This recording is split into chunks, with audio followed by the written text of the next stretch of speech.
want to be, face-to-face interactions. We want to keep those interactions happening. It's really an opportunity to have your voice heard. Oftentimes, voting turnout is not as high as it is at other universities. Now at 9, the polls are officially open for the 2024 SGA elections. We're helping you get prepared for the election, plus where both slates stand on key issues affecting campus. Plus, it was a death that made headlines around the world. Alexei Navalny, a well-known opponent of the Russian president, died last week. Tonight, an Indiana congresswoman talks of the future of U.S. support for Ukraine. And did a U.S. airstrike?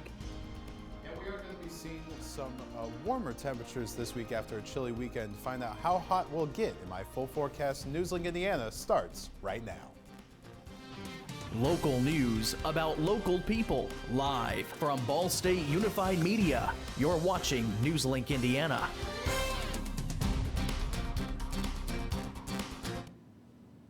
Well, it's not too late to cast your vote in this year's SGA election. Polls open this morning at 8 and close tomorrow at 5 p.m. Good evening, and thanks for joining us. I'm Asha Watkins. And I'm Emma Matlock. Candidates from both tickets gave NewsLink Indiana closing statements and emphasized their key running points. According to the candidates, the Adams and Angels tickets strive to put transparency at forefront of their campaign. They believe that open and honest communication between students, administration, and student leaders is what builds and strengthens a campus. Their goal is to foster and continue to create an environment where students feel seen and heard. According to Adams and Angels, they are not simply leaders, but a vessel for those who aren't in the room where the big decisions are made. Me and Angel, we make one promise, which is we will have an open communicative dialogue between us and the student body. We feel that makes us more served to let them speak through us rather than speaking on their behalf. We want to make them an equal partner in this process. Join our movement. Be part of our change that we're looking to have among the people. We want to be able to see different things happening and see a new level of communication, a new relationship to have with the student body. The goal is to create tangible goals with tangible solutions. The candidates believe that these easy-to-reach goals in mind, they can be held accountable by students. Poole and Large believe that this plan will allow them to meet as many concerns as possible while holding benchmarks. Their goal is to prioritize safety, mental health, and disability services so students alike feel safe and respected on campus. This campaign season has been a really wonderful time, not only for the people on our campaign and our wonderful campaign staff, but also the organizations and the members of the organizations that we've been able to meet, connecting with the student body and really hearing student voices here at Ball State University. Yeah, this has been a really wonderful opportunity to really connect with members of the student body. That's something I've been passionate about since my freshman year when I joined the Student Government Association, was really talking to students from a variety of backgrounds. And this campaign has given us so many wonderful opportunities to do just that. Students can access the poll and vote online through their Ball State email. And now let's see what Oliver has to say for our weather. Well, even though those polls are not going to be outside, it still will be a gorgeous day tomorrow. Happy President's Day, everybody. Looking outside right now, 30 degrees here in Muncie, and we have been seeing a little bit of a roller coaster of temperatures the past 5 days. We reached a high of 21 degrees on Saturday after that snow made its way through our area. Now, snow is still sticking on the ground, but we are expecting a warm-up to make its way into our area. Clear skies, maybe a rumble of thunder later in the week, and we might be scraping the 60s as we go into next week. I'll have all that and more in my full forecast. A shooting at a Waffle House restaurant in southwest Indianapolis early this morning killed a woman and wounded 5 other victims, police said. Police found 5 victims with gunshot wounds who were transported to a hospital, including a woman who was in critical condition and died at the hospital. The wounded victims included a woman and 3 men who were all listed in stable condition. A 6th man traveled separately to a hospital with a gunshot wound from the shooting and was listed in critical condition. Investigators believe an altercation between 2 groups of people at the restaurant escalated to gunfire. It was not immediately clear if any of the victims fired shots, police said. Law enforcement took down police tape that barricaded the restaurant's parking lot around 10:30 a.m. A spokesperson for Waffle House said the company is referring all questions about the shooting to local law enforcement. Indiana Congresswoman Victoria Sparks commented on the death of Alexei Novelty today, the most well-known opponent of the Russia President Vladimir Putin. She also voiced the future of U.S. support for the Ukraine. Take a listen. You can see, that Russia is now ran by pretty much criminals, mafia, and FSB. It's a bandit country, and unfortunately, they got away with a lot. It's kind of, for Putin to do it. The U.S. Senate has passed a $95 billion in aid for Ukraine in this war with Russia. The House has not acted on it yet, where members of the Republican Party are divided on the measure. The U.S. is assessing whether an airstrike against a terror group in Somalia killed 2 Cuban doctors being held by the group. In a statement shared by the site intelligence group, Al-Shabaab said the strike on Thursday hit a house, killing the 2 doctors. This is the first time Al-Shabaab acknowledged holding the doctors hostage after kidnapping them from Kenya nearly 5 years ago. A U.S. Defense Secretary says there is no credible evidence of any civilian casualties in the strike, but they are investigating the allegation.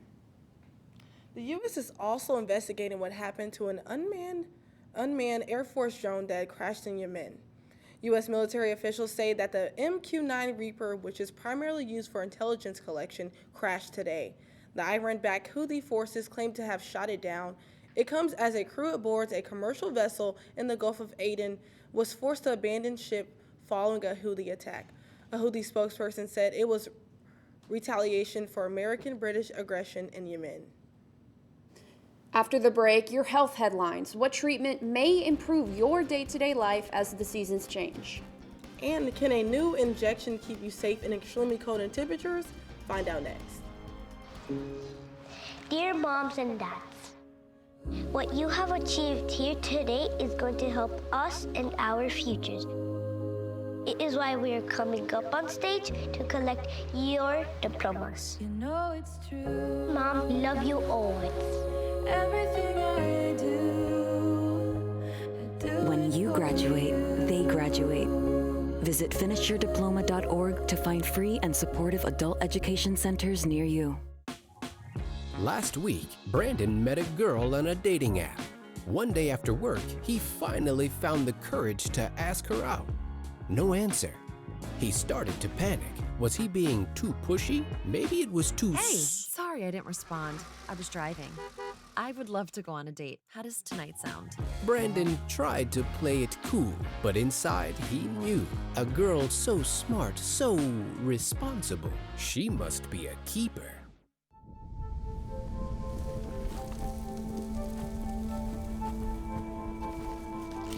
Eva Marie smoked 12,000 packs of cigarettes over 15 years.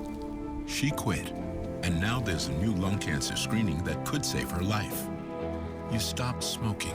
Now start screening. No matter how much you smoked, early detection could save you. Talk to your doctor or learn more at savedbythescan.org. Man, it's lonely. Like, going through life lonely. There is the therapeutic aspect of music, just expressing how you feel. I'm going to talk to Howie about his feelings, make it into a song.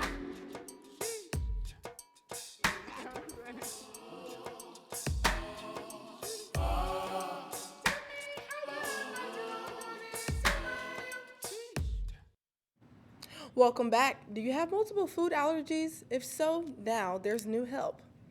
On Friday, the FDA approved Xolair, a medication that can help to lessen the severity of those who have allergic reactions. It works like this. Patients take an injection of Xolair once every 2 or 4 weeks. Then, if they accidentally ingest something they are allergic to, the reaction is milder. Xolair is not meant for the emergency treatment of allergic reactions. Instead, the drug was originally invented to treat allergic asthma. The FDA has approved the first treatment for severe frostbite. The treatment is Alloprost injection, marketed under the brand name Arlamin. The agency says it can reduce the risk of finger or toe amputation.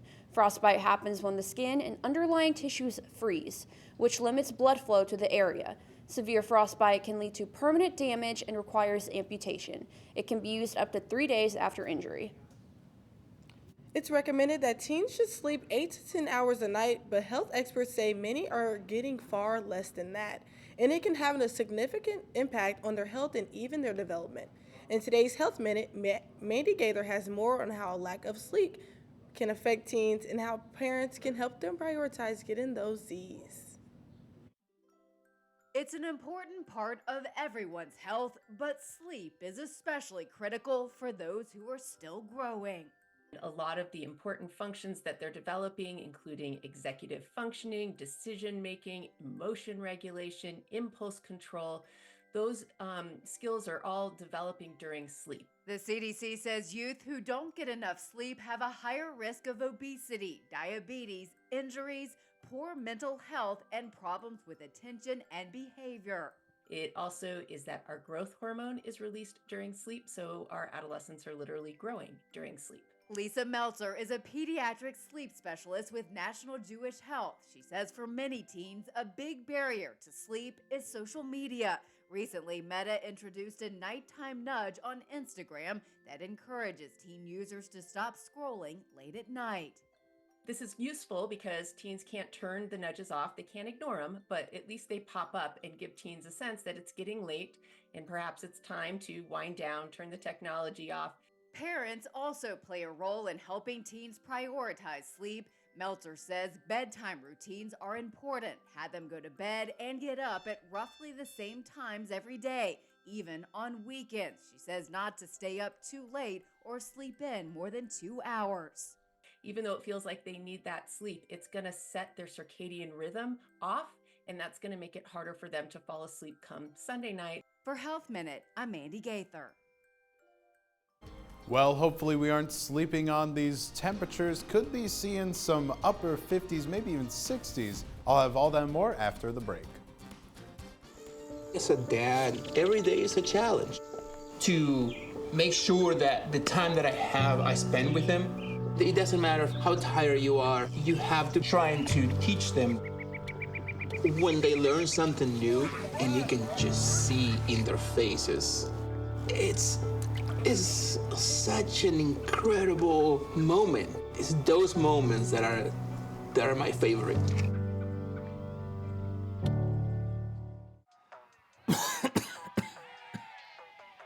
Oh man, I can't believe I'm missing this. Okay, Grandma. I see you. Don't get stuck at home with the flu. A flu shot is the best way to prevent the flu and its potentially serious complications. It keeps you, your community, and loved ones protected. Don't get flu FOMO. Learn more at getmyflushot.org. When it comes to making plans, you are the best. What about those barbecues you plan in detail for your family? Or your daughter's first costume party? It was out of this world. The same way you plan each detail for those moments, start planning to protect you and your loved ones from a natural disaster. Sign up for local weather and emergency alerts, prepare an emergency kit, and make a family communications plan. Protecting your family is the best plan you can make. Can't believe you're doing this alone. I've done it before. I remember you threw your back out. How you holding up? Hand me that board. Nothing wrong with getting help. I'm good. I did it when Felicia left. I'll figure it out.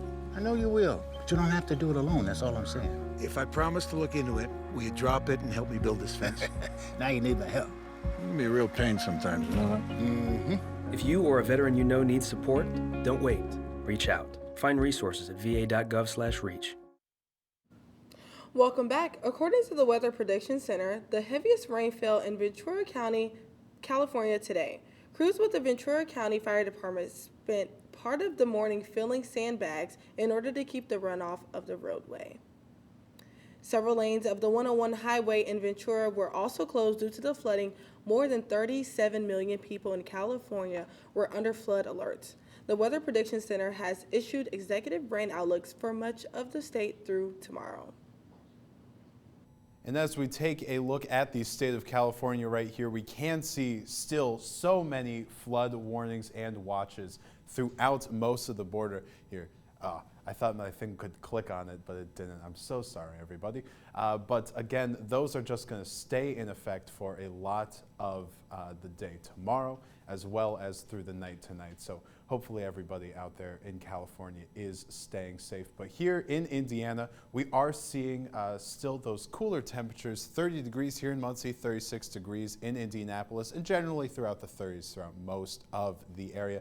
As we take a closer look at East Central Indiana, we are still going to be seeing those 30-degree temperatures, ranging 28 degrees down there in Richmond, again 30 up there in Muncie. So in those upper 20s to those lower 30s where you are right now. Today's high was 43 degrees, just a little bit warmer than our average high of 41 degrees, nowhere near our record high set 30 years ago in 1994, 67 degrees. Now we could be seeing those 60s as we make our way through the next week, at the beginning of next week as a matter of fact, but for right now we're still sticking in those 50s.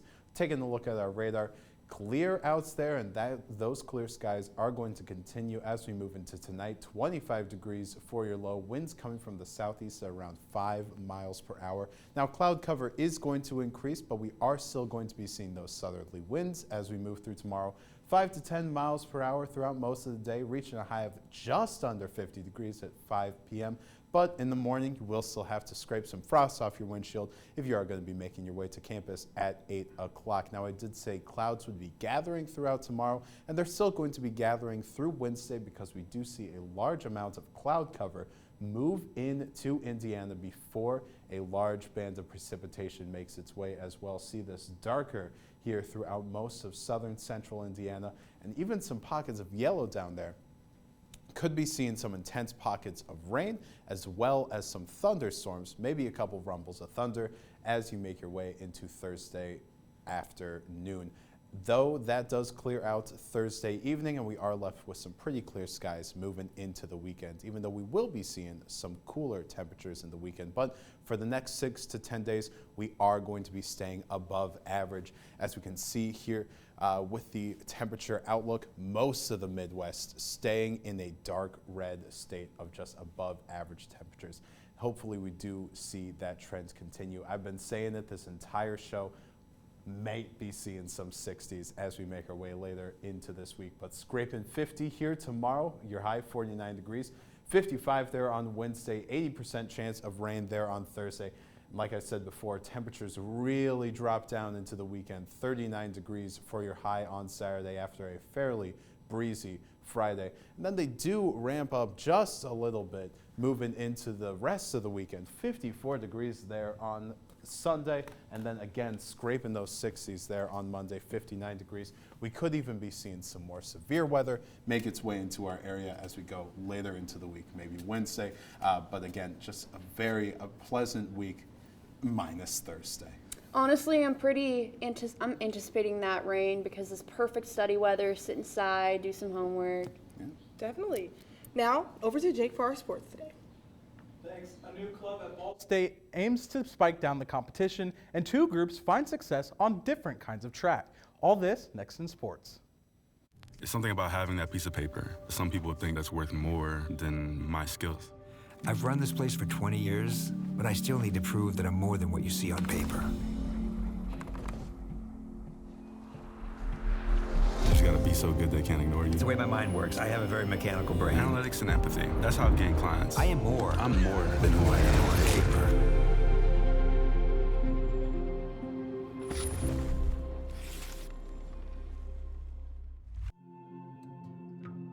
When I was growing up, my mom was extremely tidy. We were trained to put things back where we got them from. One day, when I walked into my mom's house, I felt like I walked to someone else's house. There was stuff everywhere. And just growing up the way I grew up and to see this transition was very alarming. When Sean talked to me, it was a wake-up call, and that's when I went to the doctor.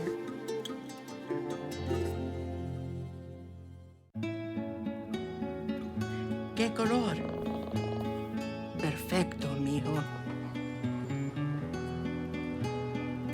Gracias. Thank you. What's wrong, mijo?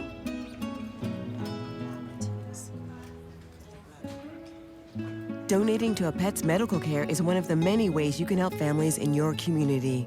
Pets and people belong together. Learn more at petsandpeopletogether.org. At night, NewsLink Indiana brings you the news before you go to bed. But Friday mornings, you're waking up with Cardinal Weather, bringing you up to speed on the day's top stories. And giving you up-to-the-minute conditions from the Ball State Weather Center. And of course, lots of fun. I gave mine personality. Look, it's got eyebrows. Ooh. My lucky glove didn't even work. But I also am excited for those fall temperatures. Start your Friday mornings with Cardinal Weather, live on the Cardinal Weather Facebook page. Welcome back to NewsLink Indiana. I'm Jake Garcia with sports. The Daytona 500 may have been postponed to this afternoon, but for the Ball State sim racing team, weather is no hindrance. NewsLink Indiana's Jake Dickman met with the drivers to learn more about their sport. For most people, Mario Kart is the ends of virtual racing. But for freshman Lucas Moody, Mario Kart was just the beginning. All of us really got started on Mario Kart, right? That's where we all started, you know. So me and my dad, we used to play Mario Kart Double Dash on the GameCube all the time. For Moody and senior teammate R. Muhammad Alif, the virtual tracks of iRacing serve as their playing fields, where they compete against some of the best collegiate sim racing drivers across the nation. So collegiate sim racing is basically all the best colleges in America. We usually race on iRacing. We've got 3 championships, so the 3 different races over a week. And right now we're Ball State's #1 in the collegiate scene. But what started as a mere hobby at the age of 9 for Alif has led to chances to represent his native Singapore on an international stage. So I started back in 2008 when I was like 9 years old. Started off in a very humble setting. I couldn't afford a rig or anything. Fast forward to 24 now in Muncie, representing Ball State and my home country, Team Singapore. Moody and Alif gave the same advice for how to get started, which is best summed up as: start small, start humble, don't go out there and splurge. Regardless of whether they're on the real or virtual track, the Ball State sim racing team looks to slingshot past the competition. In Muncie, Jake Dickman, NewsLink Indiana. The corn-fed roller derby squad rolled back onto this track for the first time this season on Saturday. But there is more to that skating than meets the eye. NewsLink Indiana's Daniel Hochstetler skated on over to the derby to learn more about why the sport is just so special. It's the key skill a skater needs in order to successfully skate around the track: balance. Veteran skater Kamikaze, when first starting in 2015, didn't have the balance to start. I didn't have experience and I hadn't skated for years, and they taught me everything. But even with little experience, with time, she was able to make it to the All-Star team. And Kamikaze is not her actual name. Every skater and ref gets to choose an alias, a name that best describes them. I'm Shotgun Mike because I'm a sound person. Before I became a teacher, I was a sound recordist for film and television, and now I teach mostly audio production. Sonny Wingler, also known as Shotgun Mike, is a senior lecturer at the Department of Media at Ball State University. He's a teacher by day, ref by weekend.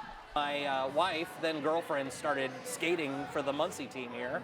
My options were either start getting involved in derby or never see her again. Faith Jones-Smith, also known as Barbarian, is a new member of the corn-fed roller derby.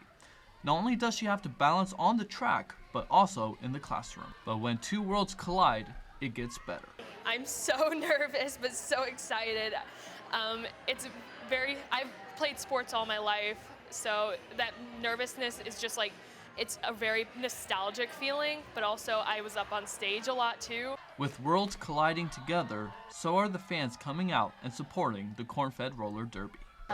Our audience has just grown, and we've kind of, like I said, we've had to go from Gibson's to here, and it's been great. In Muncie, Daniel Hochstetler, NewsLink, Indiana. A new club at Ball State looks to give a new sport a chance to fly. NewsLink Indiana's Keenan Havermel shot on over to the indoor track at the rec center to see the action. A new club at Ball State is bringing excitement to students on campus, and it only requires a net and a ball. Spikeball Club is welcoming to any student who just wants to give it a spike. And President Ryan Hagenjo speaks on what it was like before Spikeball Club and how the group came about. I had just a bunch of friends that used to play spikeball, or still play spikeball, but we never really had a club at Ball State, and we also never had a specific place that we always went to. And I knew that on campus there was a bunch of people that played as well. So, and whenever I heard there wasn't a spike ball club, that just encouraged me to create one. And for Javier Barrera, getting in on the fun was simple. The first time I came with nobody, like no friends. I only knew about spikeball because I had mutual friends that put us in a group chat, and I recently started getting into spikeball, so that's why I was interested. But as soon as I came here, everybody was pretty welcoming, and so I kind of made friends easily like the first few minutes. Building a culture is key for any group. Barrera feels the culture of Spikeball Club is strong on all skill levels. There's like so many guys that are like very experienced, so you can be like very competitive, or there's guys that constantly come in new every week and try and learn the sport, and so that could be like non-competitive. So there's like different levels to it. So it's kind of nice. It's a good balance. Spikeball Club meets on Tuesdays and Thursdays at 8 p.m. in the Rec Center. In Muncie, Keenan Havermail, NewsLink, Indiana. Thank you so much, Jake. Coming up, we're taking a final look at your weather. Stay with us.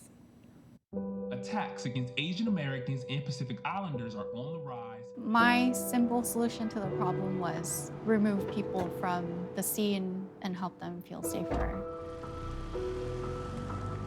In terms of the hate crimes, I think there is so much more work to be done. We really need to come together and tackle this issue as a community.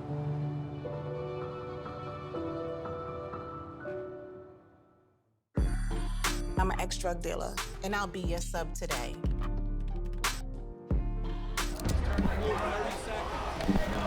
Two milligrams of fentanyl can be lethal.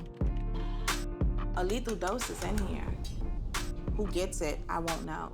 It's cheap, it's potent, and it's profitable. The sad reality is, fentanyl is being mixed into everything now. More kids should know. There are 16 million children struggling with hunger in America. That's 1 in 5 daughters, sons, neighbors, and classmates who don't know where their next meal is coming from. Yet billions of pounds of good food go to waste every year. It's time we do something about it. Feeding America is a nationwide network of food banks that helps provide meals to millions of kids and families in need. Visit feedingamerica.org to help them feed even more. Together, we can solve hunger. Together, we're feeding America.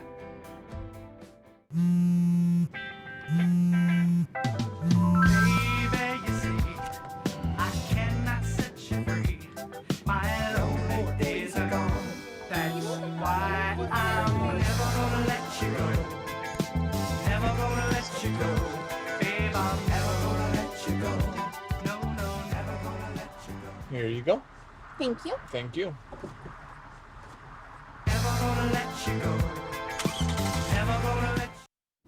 Welcome back. Oliver, what do we have for our weather today? Well, we had a very mild day, and that's going to continue as we move into tomorrow. But we are going to be seeing those temperatures warm up as we make our way into the middle of the week. 55 degrees for your high there on Wednesday. Cools down just slightly on Thursday with a patch of rain making its way into our area. Don't be afraid if you hear a couple rumbles of thunder with that as well. Then we cool down massively back into the 40s Friday. Saturday, also on the cooler side. And then we do start to see some warmer temperatures make its way back into our area on Sunday, 54 degrees. Monday, scraping those 60s. Wouldn't be surprised if we do see some 60s. And then after that, we are expecting to see some more of those warmer temperatures. Could be even seeing some severe weather as we make our way into the middle of next week. But a mild week ahead for us here. Oliver, I'll be sure to get out on Wednesday to enjoy that weather. That's all tonight for NewsLink Indiana. Be sure to tune in tomorrow night at 9, streaming live on NewsLink Indiana Facebook page. And for news anytime, anywhere, just go to ballstatedaily.com. Have a great night and stay safe.